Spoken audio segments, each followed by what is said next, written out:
उत्तराखंड का यूथ जो है वो देश में नहीं बल्कि विदेशों में भी अब उत्तराखंड का नाम रोशन कर रहा है। चाहे वो कोई भी फ़ील्ड हो, डांसिंग की बात करें, सिंगिंग की बात करें और स्पेशली अगर हम स्पोर्ट्स की बात करें तो उत्तराखंड से कई ऐसे यूथ हैं जो इंटरनेशनल लेवल पर खेलकर उत्तराखंड का नाम रोशन कर रहे हैं। और आज हम आपको एक ऐसे ही स्पोर्ट्स पर्सन से मिलाने जा रहे हैं जिन्होंने कि नेशनल लेवल पर खेला है और उत्तराखंड का नाम रोशन किया है। उनका नाम है विशाल। तो जल्दी से आपको उनसे मिला लेते हैं। विशाल, बहुत-बहुत स्वागत है आपका हिलमेल में। Thank you. मेरा सबसे पहला सवाल तो यही है कि किस तरह से आपकी शुरुआत हुई बॉक्सिंग को लेकर? बॉक्सिंग में आपने उत्तराखंड का नाम रोशन किया है। मैं छोटे से स्पोर्ट्स में वो रखता था रुचि, और फिर मेरे पिताजी ने मुझे 2012 से बॉक्सिंग स्टार्ट करवा दी थी। फिर मेरा 2016 में सिलेक्शन हुआ था स्पोर्ट्स कोटे में।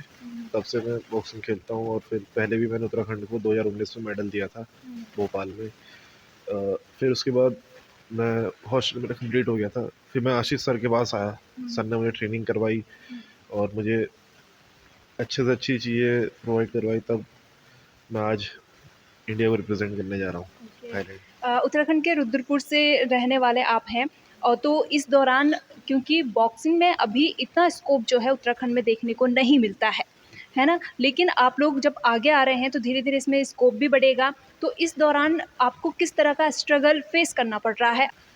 मैम, स्ट्रगल तो होता ही है हर किसी की लाइफ में। जी। तो मेरी लाइफ में काफ़ी था, बट घर वालों का सपोर्ट हर समय रहा। हुँ, इसीलिए मैं आज अ, यहाँ पर हूँ। हुँ। और स्पोर्ट्समैन के लिए तो मैं बहुत स्ट्रगल रहता है, फाइनेंशियल भी। तो बस ये कहूँगा कि सरकार से कि बच्चों को थोड़ा सपोर्ट करना स्टार्ट कर दें। अच्छा। ये बॉक्सिंग चैंपियनशिप हरियाणा में की गई थी और यहाँ पर जो है आप काँस्य पदक जीते हैं। जी। उत्तराखंड के नाम आपने काँस्य पदक किया है और वहीं अगर हम उत्तराखंड में बात करें बॉक्सिंग को लेकर तो कहीं न कहीं गाइडेंस की कमी जो है वो मिलती है। तो इस पर क्या कहेंगे? थोड़ा मैम, बच्चों के लिए सोचना चाहिए कोचेज़ ने कि बच्चे कहाँ-कहाँ से टिकट वो करके आते हैं। हुँ, तो अ, थोड़ा टीएडी उन सबका हुँ, ठीक करा जाए, हुँ, और थोड़ा रहने खाने का। हुँ। तो बच्चे उत्तराखंड के नेशनल क्या इंटरनेशनल ओलंपिक में भी गोल्ड मेडल दे सकते हैं। बिल्कुल।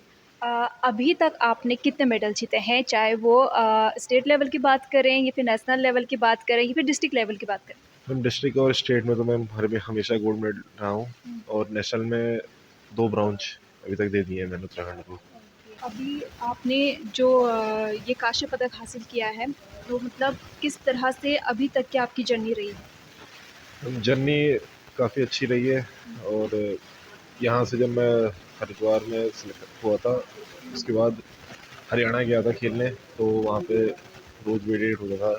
सबकी अच्छी रही है। हुँ, और अब थाईलैंड जाते हैं, वहाँ से मेडल लेके आते हैं, ओके। Gold medal. फिर मैं उत्तराखंड से ओलंपिक के लिए सेलेक्ट होना है मैंने। बिल्कुल, आप लगातार आगे बढ़ रहे हैं, हमारी शुभकामनाएँ भी आपके साथ है। वहीं अगर इस बीच हम बात करें सरकार की, तो सरकार की तरफ से आपको मदद मिल रही है? एकदम सरकारी तरफ से मदद मिलती है, ऐसा नहीं है। और बस ये है, थोड़ा बच्चों को सपोर्ट अगर सरकार अच्छे से करे तो यहाँ से बच्चे अच्छा रिजल्ट दे सकते हैं।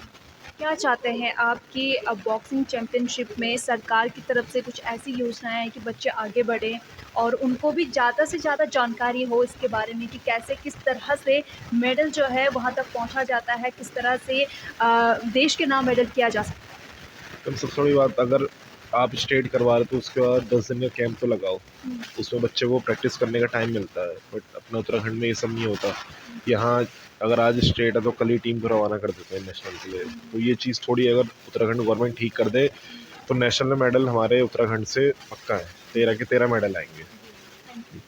तो विशाल का कहना है कि थोड़ा-सा अगर सरकार भी इस ओर ध्यान दे कि जिस तरह से खेल नीति जारी की गई है, उस तरह से अगर जो उत्तराखंड के प्रतिभा बनकर उत्तराखंड का नाम रोशन कर सकते हैं, उनकी तरफ अगर थोड़ा-सा नज़र इनायत की जाए, तो उत्तराखंड से भी कई ऐसे चैंपियन निकल सकते हैं, जो कि 13 के 13 डिस्ट्रिक्ट को मेडल दिलवा सकते हैं। वहीं इनके गुरु जिन्होंने इनको तैयार किया है कि वो आज उत्तराखंड का नाम रोशन कर रहे हैं, उनसे भी बातचीत करेंगे और जानेंगे किस तरह से वो युवाओं को ट्रेन करते हैं। सर बहुत-बहुत स्वागत है आपका हिलमेल में।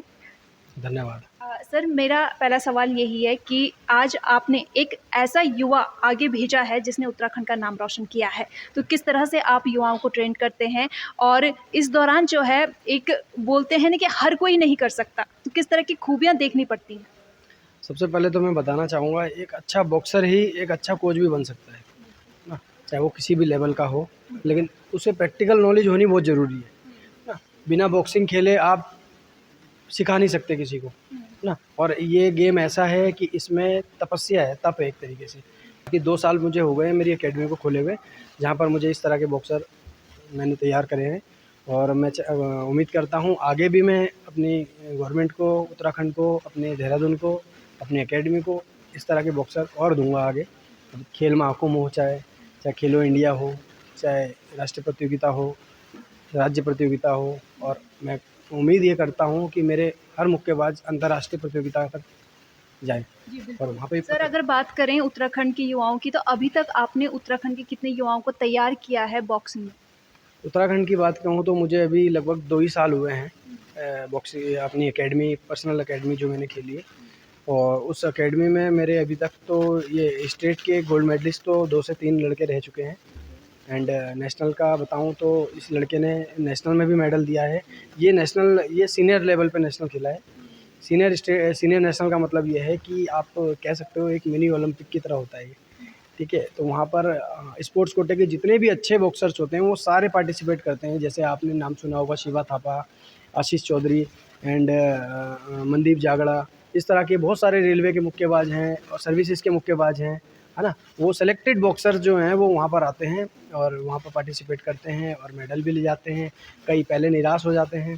तो हमारे उत्तराखंड के लिए सौभाग्य ये है कि हमारे बीच विशाल आगरी का मेडल आया है, कांस्य पदक आया है। इन 13 बच्चों में सिर्फ विशाल आगरी ने थोड़ा सा इसका मोटिवेशन ज़्यादा रहा, ट्रेनिंग अच्छी रही, सपोर्ट अच्छा रहा उसको, तो उसका मेडल आया है। तो मैं ये चाहता हूँ राष्ट्रीय प्रतियोगिता में, सीनियर नेशनल में, ये कांस्य पदक से गोल्ड स्वर्ण पदक तक ये मेडल का रंग बदलना चाहिए, है ना।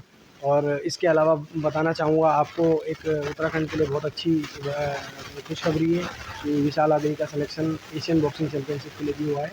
तो प्लेटफॉर्म के बारे में बताना चाहूँगा, उत्तराखंड में बहुत अच्छे प्लेटफॉर्म बने हैं, स्पोर्ट्स हॉस्टल, स्पोर्ट्स कॉलेज, इस तरह के जैसे कोचेज़ भी बहुत अच्छे लेवल के हैं उत्तराखंड में। और इंडिया में भी, हमारे इंडिया के अंदर भी बहुत अच्छे लेवल के कोचेज़ हैं। बस सिर्फ कहीं न कहीं थोड़ी-सी एक कमी जो रह जा रही है बच्चों को मोटिवेट करने में। तो साफ तौर पर जो जिन्होंने विशाल को तैयार किया है उनका कहना है कि उत्तराखंड में इसका काफ़ी स्कोप है, लेकिन जो कमी देखने को मिलती है वो है गाइडेंस की। तो ज़रूरी है कि बच्चों को अच्छी गाइड मिल पाए, अच्छी गाइडेंस जो है अगर वो उनको मिलती है तो डेफिनेटली जो उनके अंदर प्रतिभा है वो सामने देखने को मिलेगी और वो प्रदेश के साथ साथ देश का नाम भी रोशन करेंगे। बने रहिए हिलमिल के साथ। नमस्कार।